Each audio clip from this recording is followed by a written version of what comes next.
আমি আবারও ফিরে এলাম নবম দশম শ্রেণীর বাংলা সাহিত্য থেকে কপোতাক্ষ নদ কবিতা নিয়ে। যে কবিতাটা আমাদের পরীক্ষায় বারবার আসে, সেই কপোতাক্ষ নদ নিয়ে, মাইকেল মধুসূদন দত্তের রচিত। মূল পাঠে যাওয়ার আগে আমরা কবি পরিচিতি নিয়ে একটু আলোচনা করব, অর্থাৎ মাইকেল মধুসূদন দত্ত সম্পর্কে জানব। তার সম্পর্কে যদি একটু বলি, মাইকেল আমাদের বাংলা সাহিত্যের যদি একটু খেয়াল করি, সে ছিল সামান্য কুখ্যাত। অর্থাৎ কেন বলতেছি কুখ্যাত, আমি বলছি ওনাকে নিয়ে অনেক নেগেটিভ কথাবার্তা আমাদের বাংলা সাহিত্যে প্রচলিত আছে। প্রথমে বাংলা সাহিত্যকে অবজ্ঞা করেছিল, পরে ইংরেজি সাহিত্য চর্চা শুরু করে হোঁচট খেয়ে আবার বাংলা সাহিত্যে ফিরে আসেন। এগুলোর বাইরেও একটা ব্যাপার আছে, সেটা আমরা জানার চেষ্টাও করি না। সেটা হচ্ছে, উনি ছিলেন বাংলা সাহিত্যের একজন অসাধারণ সাহিত্যিক, যিনি কিনা বাংলা সাহিত্যকে এক ধাক্কায় 500 বছর এগিয়ে নিয়ে গেছেন। কেন নিয়েছেন তা একটু সামনে গিয়ে জানবো। মাইকেল মধুসূদন দত্ত জন্মগ্রহণ করেন 1824 সালে এবং মৃত্যুবরণ করেন 1873 খ্রিস্টাব্দে। আমরা যেটা বলতেছিলাম সেটা হচ্ছে, উনি ইংরেজ সাহিত্যের প্রতি অনুরাগী হয়ে হিন্দু ধর্ম ত্যাগ করে নামের প্রথমে মাইকেল যোগ করে খ্রিস্ট ধর্মে দীক্ষিত হন।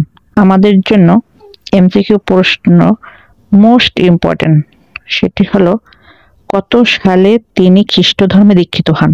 উত্তর, 1843 সালে। তার কিছু কাব্যের কথা না বললেই নয়, তা হলো মেঘনাদ বধ কাব্য, তিলোত্তমা সম্ভব কাব্য, বীরাঙ্গনা কাব্য, ব্রজঙ্গনা কাব্য ও চতুর্দশপদী কবিতাবলী। এটুকু ওনার বেসিক জীবন, যতটুকু আমরা জানি। ওনার জন্ম মৃত্যু এবং খ্রিস্ট ধর্ম গ্রহণ। কিন্তু বাইরের যেটা আমাদের প্রয়োজন, মাইকেল মধুসূদন দত্ত অনবদ্য অসাধারণ লেখক ছিলেন, যেটা কিনা 500 বছর বাংলাদেশকে বা বাংলা সাহিত্যকে এগিয়ে নিয়ে গেছেন। কিভাবে নিয়ে গেছেন সেটা হলো তার বিখ্যাত কিছু সাহিত্যকরণের মাধ্যমে। উনি ছিলেন বাংলা সাহিত্যের প্রথম কবি, যে কিনা প্রথম মহাকাব্য রচনা করেন। বাট এর আগে বাংলা সাহিত্যের মহাকাব্য নিয়ে কোনো কিছুই ছিল না। মহাকাব্য বলে সাহিত্যের একটি ভাগ আছে, আমরা জানতাম না, এটা উনি তৈরি করেন। ওনার অমর কীর্তি মেঘনাদ বধ কাব্য। এভাবে প্রশ্ন আসে, মেঘনাদ বধ কাব্য কার লেখা? অর্থাৎ মাইকেল মধুসূদন দত্ত লিখেছিলেন। মেঘনাদ বধ কাব্য জনক মাইকেল মধুসূদন দত্ত, অর্থাৎ মহাকাব্যের জনক। এছাড়া যদি অন্যভাবে বলি, মাইকেল ছিলেন যে কোনো উপন্যাস এবং যে কোনো ছোট গল্পপাদে এবং যে কোনো সার্থকতার জনক। অর্থাৎ সাহিত্যের যে কোনো পাঠ শুরু করেছেন উনি। প্রথম সার্থক কাব্য গ্রন্থ তিলোত্তমা সম্ভব কাব্য কিংবা মহাকাব্য মেঘনাদ বধ কাব্য, সেটা ওনার। ট্র্যাজেডি ওনার, প্রবন্ধ ওনার, প্রহসন ওনার। অর্থাৎ যে কোনো কিছুর সার্থক বা চমৎকার সুন্দরণী। অর্থাৎ যে কোনো কিছুর সার্থক বা চমৎকার সুন্দরণী, যে কথা বলতেছিলাম, এক্ষেত্রে আমাদের শর্মিষ্ঠ ও ওনার প্রথম সার্থক নাটক এবং কৃষ্ণকুমারী, যে কিনা বাংলা সাহিত্যের প্রথম ট্র্যাজেডি, এটাও একটি ইম্পর্টেন্ট প্রশ্ন। এগুলো ছিল আমাদের মাইকেল মধুসূদন দত্তের অসাধারণ কীর্তি। এর আগে বাংলা সাহিত্যকে এত আধুনিকভাবে চিন্তাও করতে পারত না। মাইকেল মধুসূদন দত্ত ছিলেন আধুনিকতার জনক। বাংলা সাহিত্যকে আধুনিক রূপে রূপায়ণ করেছেন উনি। তাই যাই হোক, মাইকেল সম্পর্কে আমরা মোটামুটি জানলাম। এগুলো ছিল আমাদের চর্চার বাইরে। উনি কতটুকু উন্নয়ন বা পরিবর্তন করেছেন আমাদের বাংলা সাহিত্য, উনি এতটুকু উন্নয়ন করেছেন বা পরিবর্তন করেছেন আমাদের বাংলা সাহিত্যকে। এরপর আমরা মূল পাঠে ফিরে যাব। আজকে আমাদের পাঠের বিষয় হলো কপোতাক্ষ নদ। এই কবিতাটা নবম এবং দশম শ্রেণীর জন্য মোস্ট ইম্পর্টেন্ট। কবিতার শুরুতেই আমরা জেনে নেব নদ বা নদী কি। প্রশ্ন থাকতে পারে, কেন কপোতাক্ষ নদ লেখা হলো, নদী লেখা হলো না? নদ বা নদীর মধ্যে পার্থক্য কি? কারণ হচ্ছে, সমাজবিজ্ঞানী বা ভূগোলবিদ বলে নদ হচ্ছে পুরুষ আর নদী হচ্ছে নারী। মেয়েদের এবং পুরুষদের আলাদা একটা বৈশিষ্ট্য আছে, যেটা নদীর মধ্যে আছে নদের মধ্যে নেই, আবার যেটা নদের মধ্যে আছে নদীর মধ্যে নেই। মেয়েরা মা হওয়া ঠিক তেমনি নদী মা হতে পারে, কিন্তু নদ মা হতে পারে না। কারণ নদীর শাখা উপশাখা আছে, কিন্তু নদের শাখা উপশাখা নেই, যেখান থেকে শুরু ঠিক সমুদ্রে গিয়ে শেষ। অর্থাৎ একটা মাত্র এক্সট্রা কোনো বিস্তৃতি নেই, এজন্যই তাকে নদ বলে। কপোতাক্ষ নদ ছিল সাগরদাড়ি গ্রামের পাশে, মানে মাইকেল মধুসূদন দত্তের বাড়ির পাশে, ওখানেই তার বেড়ে ওঠা। সেখানে স্মৃতিচারণ নিয়েই এই কবিতাটা। কপোতাক্ষ নদ কেন এত ইম্পর্টেন্ট, সেটা হলো এটা একটা সনেট। তাহলে সনেট কি? খুবই গুরুত্বপূর্ণ একটা প্রশ্ন। এটা শুধু আমাদের পরীক্ষার জন্য নয়, এটা আমাদের জ্ঞান অর্জনের জন্য। সনেট হচ্ছে একটা বিচিত্র ধরনের কবিতা। সেটাকে আধুনিক সাহিত্যিকরা জ্যামিতিক কবিতা বা গাণিতিক কবিতা বা বৈজ্ঞানিক কবিতা যে কোনো ভাবে বলা যায়। কেন বৈজ্ঞানিক, জ্যামিতিক, গাণিতিক কবিতা বলে? কারণ এটা চাইলেই কিন্তু মনের মাধুরী মিশিয়ে লেখা যায় না। এটা লেখার একটা নির্দিষ্ট নিয়ম আছে, নিয়মটা আমরা মনোযোগ দিয়ে শুনবো। এই যে কবিতার সর্বমোট 14টা লাইন থাকবে এবং প্রত্যেকটি লাইনের 14টি মাত্রা থাকবে, তাকে সনেট বলা হয়। কেন একে জ্যামিতিক কবিতা বলা হয়? কারণ এর মাত্রার মাপটা, লাইন মেপে লেখাটা এত সহজ ব্যাপার নয়। বাংলা সাহিত্যের প্রথম সনেটের প্রবর্তন করেন এই মাইকেল মধুসূদন দত্ত। এজন্য তাকে সার্থকতার জনক বলা হয় এবং যে কোনো ধরনের সার্থক কাজ করেন উনি। এবং একই সাথে বিচিত্র ছন্দের জন্ম দেন, সেটা হচ্ছে অমৃতাক্ষর ছন্দ।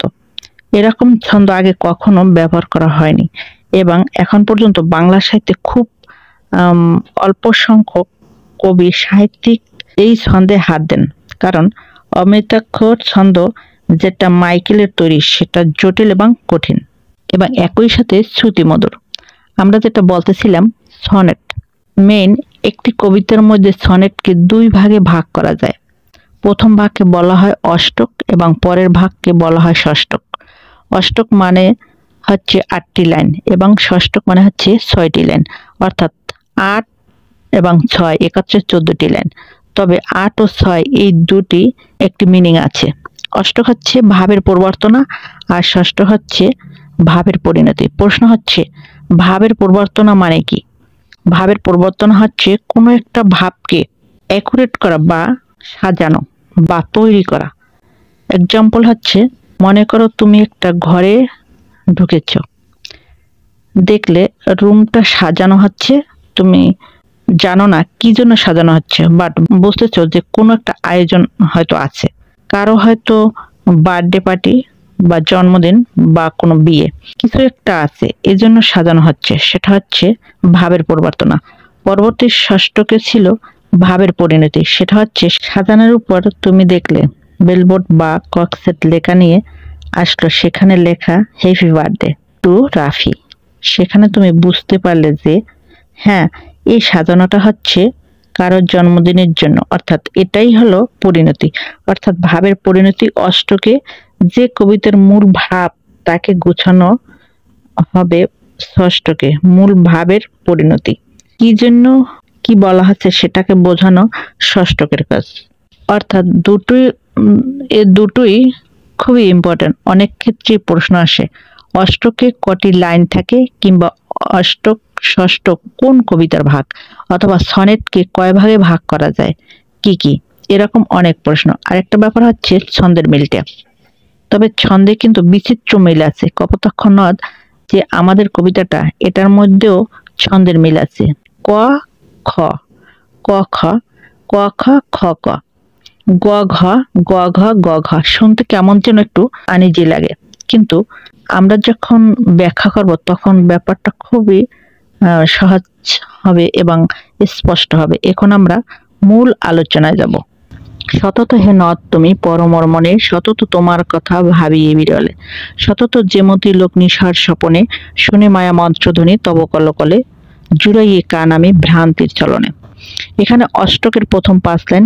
এখানে এই 5 লাইনে বলা হয়েছে সতত হে নদ তুমি পরমর্মণে। সতত মানে সর্বদা বা সব সময়, হে নদ বা নদী তুমি সব সময় আমার মনে পড়ো। সতত তোমার কথা ভাবিয়ে বিরলে, যখন আমি ব্যস্ত থাকি তখনও তুমি আমার মাথায় থাকো। সতত যেমতি লোক নিশার স্বপনে, অর্থাৎ মানুষ যখন রাত্রে স্বপ্ন দেখে তখন খুব ভালো স্বপ্ন দেখে। একটা ফানি কথা হলো, স্বপ্নের যখন পোলাও খাও, ভাত খাওয়ার দরকার কি? এক্ষেত্রে মাইকেল বলতেছেন, মানুষ নিশার স্বপনে শোনে মায়া মন্ত্রধ্বনি তব কলকলে। মানুষ যখন কোনো মায়া মন্ত্র ধ্বনি শোনে, আমিও জাস্ট সেটাই শুনি, কলকল ধ্বনি শুনি। তুমি যেন আমার কাছে দামি কিছু, স্বপ্নে আসার মতো জুড়াইয়ে কান আমি ভ্রান্তির ছলনে।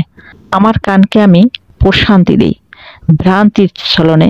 আমি জানি এটা আমার ভুল, এখানে কপোতাক্ষনাথ আমার পাশে নেই, কিন্তু আমি কল্পনা করি কপোতাক্ষনাথ আমার পাশে আছে, আমি শান্তি পাই। তারপর অষ্টকের শেষ 3 লাইন, বহু দেশ দেখিয়াছি বহু নাথ দলে, কিন্তু এ স্নেহের তৃষ্ণা মিটে কার জলে, দুগ্ধ স্রোতরূপী তুমি জন্মভূমি স্তনে। মাইকেল মধুসূদন দত্ত অনেক দেশ ঘুরেছেন, অনেক নদ নদী দেখেছেন, কিন্তু কপোতাক্ষ নদের পানি পান করে যে তৃপ্তিটা পেয়েছেন, তা অন্য কোনো নদীতে পানি পান করে পায়নি। এটা অনেকটা মায়ের দুধের মতন। আমাদের যেমন প্রথম খাদ্য মায়ের বুকের দুধ, আমরা জন্মের পর যেমন মায়ের দুধ প্রথম গ্রহণ করি, এটা আমাদের মায়ের মেমোরিতে মনে করিয়ে দেয় যে আমরা মৃত্যুর আগ পর্যন্ত মনে রাখব আমাদের প্রথম খাদ্যটা কি ছিল। জন্মের পর থেকে মা আমাদের সাথে মিশে আছে, ঠিক তেমনি মাইকেলের কাছে কপোতাক্ষ নদ মায়ের বুকের দুধ। তাহলে তার মা কে?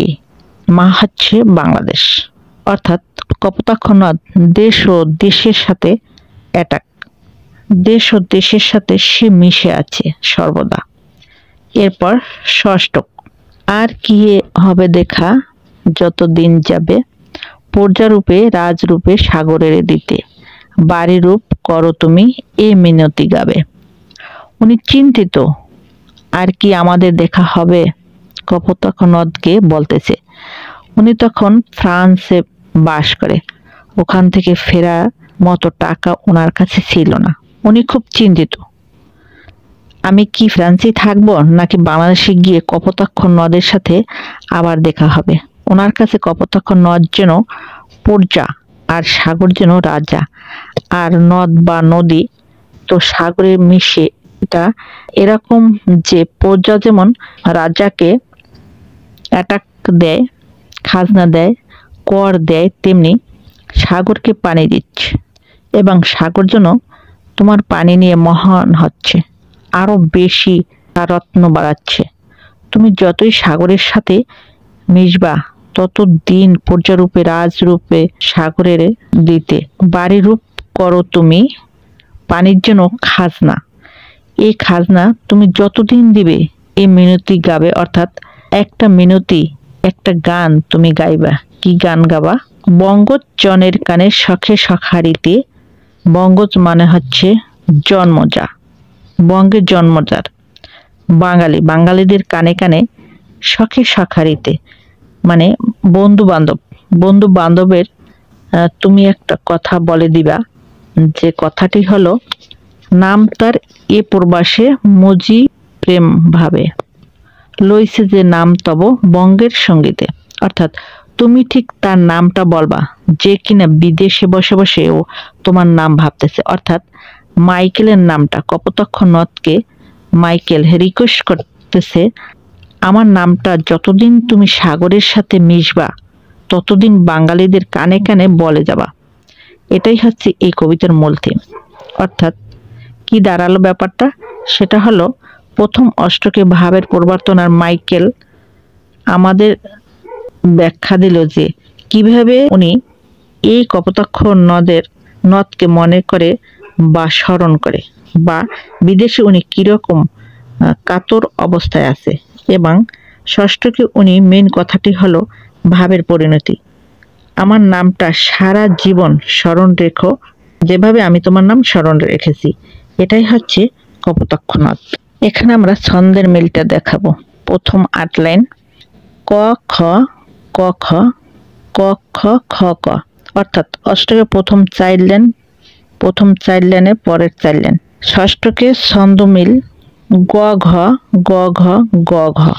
আসলে ব্যাপারটা এরকম, প্রথমে যে লাইনটা তার যে শেষ শব্দটার মিল থাকবে, থার্ড লাইনে সেই একই মিল থাকবে, অর্থাৎ লাইনের শেষ শব্দটা। যেমন প্রথম লাইন, সততে হে নদ তুমি পরমর মনে, এখানে শেষ শব্দটি হচ্ছে মনে। দ্বিতীয় হচ্ছে সতত তোমার কথা ভাবিয়ে বিরলে, এখানে শেষ শব্দটি হচ্ছে বিরলে। তৃতীয়, সতত যেমতি লোক নিশার স্বপনে, আমরা কি মিল খুঁজে পাচ্ছি?